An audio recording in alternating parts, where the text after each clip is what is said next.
What's up, guys? Welcome to another episode of Cocktail Cockpits. Today we are in beautiful Nashville, Tennessee. I'm here at a very cool bar that everyone keeps telling me that I need to come to. This is the Fox Cocktail Lounge. This is Brandon. How you doing, buddy? I'm doing good today. How are you? I'm doing fantastic, man. The weather's beautiful outside. Yeah, you caught a real nice day in Nashville in the spring. The cold is leaving us, and we're ready to have some fun, as always. I love that. Yeah, so I was by here the other night, and I was so impressed with the cocktail menu, the professionalism of the staff, just the whole energy in this room. It was really cool. Tell me about this bar. What is the Fox Cocktail Lounge? So we started as a bar back in 2017, and it was an idea brought by three friends who actually, this is something special about us, they didn't have prior experience in the hospitality world. Oh, wow. So they were big dreamers, if you will. And when they came to Nashville, they knew they wanted to open a bar, and they hadn't fully decided what type of bar they wanted to open yet.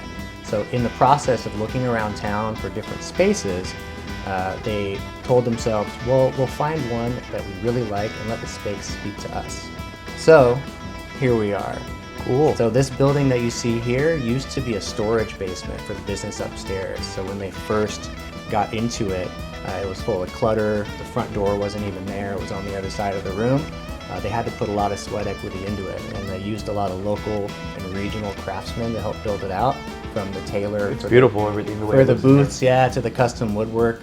One of our owners even made the tables themselves. Yeah, these are cool tables, yeah. No, I was noticing all these like little details everywhere. There was definitely a lot of intention behind everything. Everything has a purpose. Everywhere you look, everything was done for a reason, which I really appreciate that. It wasn't just like slapped on there because, whatever. Yeah, absolutely. They have a really good eye for detail. Yeah. And I think that's one of the strengths of our ownership group too, is that with their differing backgrounds, they all bring something that's what they're the best at to us. So you said that they were not in the beverage industry, so how did this bar become so good? Like, why are the drinks so good? Like, why is the menu so cool? Did they just like find like really good local talent? Like, how did this happen? Well, it's kind of like the story of Nashville. They call Nashville the Music City, right? All these three gentlemen have backgrounds in music.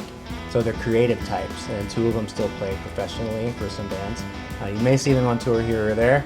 I don't need to name any names right now for the purpose of this video, but because they believe in creatives, and they believe in the spirit of the city, which is bringing people together, having a good time, putting your heart into something. So what they did is they found the best parts of the things they loved and then brought it into the bar. A lot of that was the design, but also with the beverage design and the consulting that we did to get to where we were at. Amazing. So how long have you been in the hospitality industry? Myself, the better part of a decade.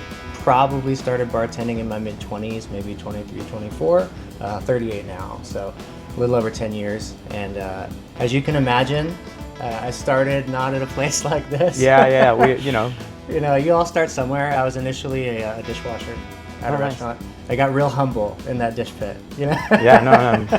Dishwashers are some of my best friends when I was coming up in the industry. It's like, respect, I'm like bar backing. Like, that's amazing, dude. So what's your favorite cocktail? So my favorite cocktail to drink really depends on the time and place. That's a great answer because, it's like, I don't know, man. Yeah. Depending on where I'm at. I mean, if I'm down on Broadway listening to some music, it might just be a beer and a shot, maybe a Jack and Coke.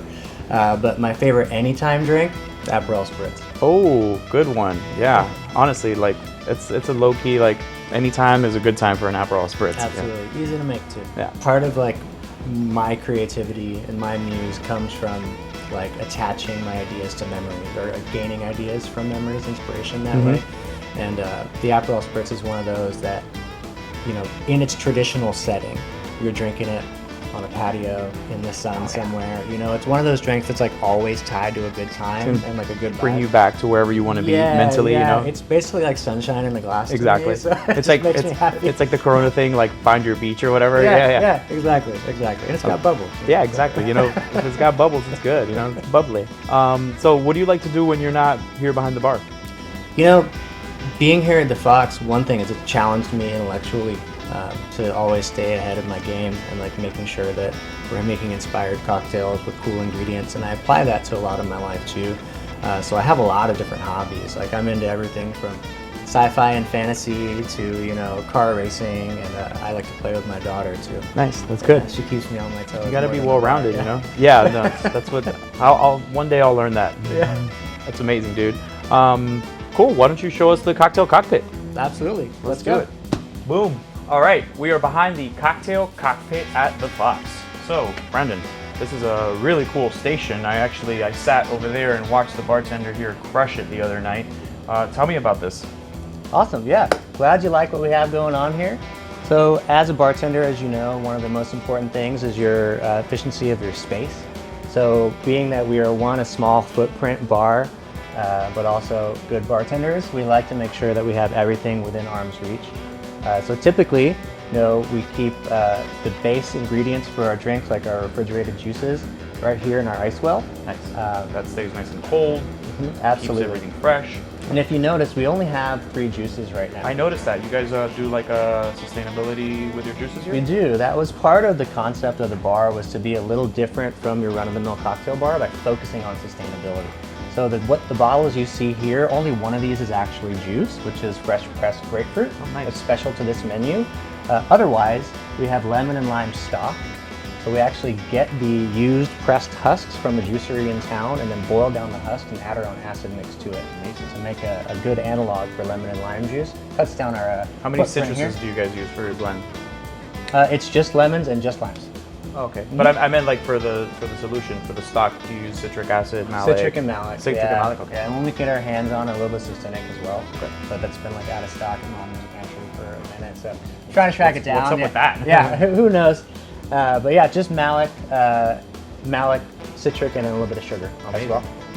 So that's something neat about us. Also, we really lean into sustainability, so we try to keep all of our syrups and other drink modifiers here as shelf stable as possible. We keep those up in this box, and they're all organized depending on how the cocktail menu is designed out, with the most important ones being usually located in a corner, so they're easy to remember. Easy to grab, easy to remember. Yeah, and then also drinks that have a series of syrups, are usually stacked up. Right, that way when you put one down, you grab the other one? Correct, absolutely, absolutely. This large stack here, this is our bitter stack. We usually keep the 3 classic bitters, your Angostura, Orange, and then Peychaud's right in hand here. And then these are all the different bitters blends for our cocktails or tinctures that we make in-house. And then our garnishing oils are here. So on top of doing the citrus stock, we use lemon, lime, and grapefruit oil, as opposed to expressing fresh citrus every time. Very sustainable, I love that. Yeah, and that even follows up when finishing the cocktail here in this garnish section. You'll notice that everything is also shelf stable. Exactly, dehydrated. yeah. So when we can, we try to upcycle. So you see there's a pineapple here. One of the features of our menu is our pineapple rum that we make. It's a blend of 3 different rums. It's soaked on pineapple skins. Pineapple flesh gets made into a pineapple syrup, which is in a cocktail. And then the pineapple fronds get used to garnish a different cocktail. So amazing. one pineapple goes into 3 different cocktails. Mm-hmm. Love that. Absolutely. Now I know why the pineapple is the symbol for swingers. Because we're all over the place. We're We all got over the 3. place. Yeah, exactly. So yeah, no, I mean, reusing the pineapple in so many ways is very cool, and I like how you're doing the citrus stocks. This is amazing. Look at this big liquor step over here. Like you just have everything from the menu needed. You guys batch any cocktails, or you guys make everything a la minute? We do batch some cocktails. Okay. We do have a set of well spirits, like most bars do. The 3 main ones we use, we pull on our rye, our agave, and then a little bit of gin from time to time. We have our Grey Goose here. Grey Goose and Wheatley serve as the house vodkas, depending on what the guest is asking for or the drink it's being applied to. Do you only carry 2 vodkas here? That's correct. I love that. Yeah. We We got one good vodka and one that's just a notch up. You have like the well vodka and then the call vodka, and that's it. That's all the vodka we have, you know? To be like as quick as possible, we've embraced batching some cocktails. So if you look at the room here, there's only ever at a time 2 bartenders serving the entire space. And being that we like to be a little more elegant and refined, we want to make sure that our service style is matched to the vibe of the space, to the feeling when you're in here. We don't want it to be too hectic, right? Exactly. So we try to be quick, but we try to be elegant. So that way, speed with grace. Exactly, right? You got to go slow before you can go fast. Yeah, and clean if is you fast. crash out, you got to start over again. So that waste even more time. So we do batch. That's correct, and we take care with measuring, of course, making sure our volumes and our weights are right. But what you'll see is most of the cocktails have a batch component in them, being base spirit and some modifiers that are non-perishables. For example, like our household fashions, everything is in there besides the bitters. The bitters, yeah. And then. Which you have to add something to it, right? Exactly. You got to do something. You still got to do a little bit of the showmanship here. You know, Uh-huh. I'm going to craft Absolutely. the cocktail for you. You know. And so after we finish the cocktail too, we really rely on that sustainability effort. So we always use felt or cork coasters that we can wash and then reuse. Funny story about these kind of guys is since they are fabric, we do have to shave them. Because They get frizzy, They yeah. get frizzy. Yeah. Oh, that's And very then we use metal straws as well. Yeah, notice that. To metal save the straws, turtles. too. You know, you're from Miami, Yeah, I'm from right? Miami. You got to save the Yeah, turtles, turtles bro. are protected. So we like to save the turtles, use metal straws, and even metal picks for olives for martinis. So Love that. anything that requires it too. Yeah, and I like how everything is very close within reach. I like the hooks here for your strainers. Very cool. Your glassware is perfectly organized back here behind me. I like how it mirrors on both sides. You guys have Guinness here? We Oh, do. man. Yeah. Yeah. One more reason why I love this bar. Absolutely. So you did mention the glassware here. A lot of this serves as overstock. So to make sure that the drinks taste as good as possible, we want them to be as cold as possible, right? So we keep a lot of our glassware in this freezer here. Oh wow, you have all your Along with our specialty ice, like our large cubes and our spheres for our Collins glasses. So if you're bartending here, you can pull and grab a glass without even really needing to move that much and have it nice and cold for your serve. Love that. That's amazing. Yep. And then our server pass is here right behind you. Little server room in here. Love Yeah, that. that one little window. Drinks go from this service well right onto a tray and right onto the That is quick. You know, those people they're not close to the bar, so they got to get their drinks fast. You know. Absolutely. That's amazing. Wow, this is cool, man. Let's have you make me a cocktail then, right? Yeah, I'd love to. Let's do it. What are you gonna make? So the cocktail I'd like to feature for you is really special to us. We've actually had it on the menu since our Halloween. And it's a big fan favorite, and it really highlights what we like to do here. It's a cocktail called Ghost Beach. It's like the Corona thing, like find your beach or whatever. Exactly. So we did a Goosebumps themed Halloween menu, and we let the bartenders all pick their favorite Goosebumps book. Nice. So Ghost Beach was the book that this bartender picked, and it's kind of a Asian riff on a Mai Tai. Love that. Right? And then we highlight some of the products we like to work with and the process we like to work with too.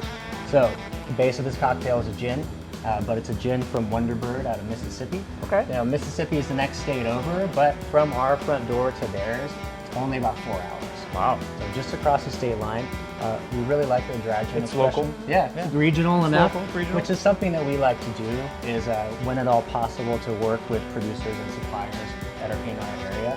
That goes with Support the the neighborhood, sustainability man, yeah. and supporting the homies. You know? We like both of those things. Exactly. And then on top of that, it actually features part of the style of gin in different ways. So it's a gin that's based off of Mississippi Delta rice. So on top of that, we are layering a shochu from Japan, so fermented rice distillate, Yeah. and then also a little bit of a sake syrup. So sake is going to play the part of horchata. Okay, that's cool. So is it something like where you're being sustainable, where you have sake on the menu, and after it's been open for a long time, you don't want to throw it away, so you make it into a syrup? Nailed it right on the head. Wow!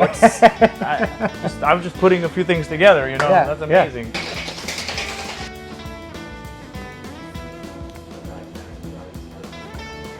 So the foam is actually a mix of raspberry and blueberry liqueur, a little bit of xanthan gum and methyl cellulose. So vegan and foamy. They get 2 styles of flavor in this drink. You get the fruit from the foam, and the ice from the cocktail. I love it. Not all over your face. It doesn't belong in there in the first place, right? Man, how do you make this drink? Fire. Sick, dude. Fucking love it. Appreciate it. Oh, what's up, Storm? We just made a Ghost Beach for the gram, dude.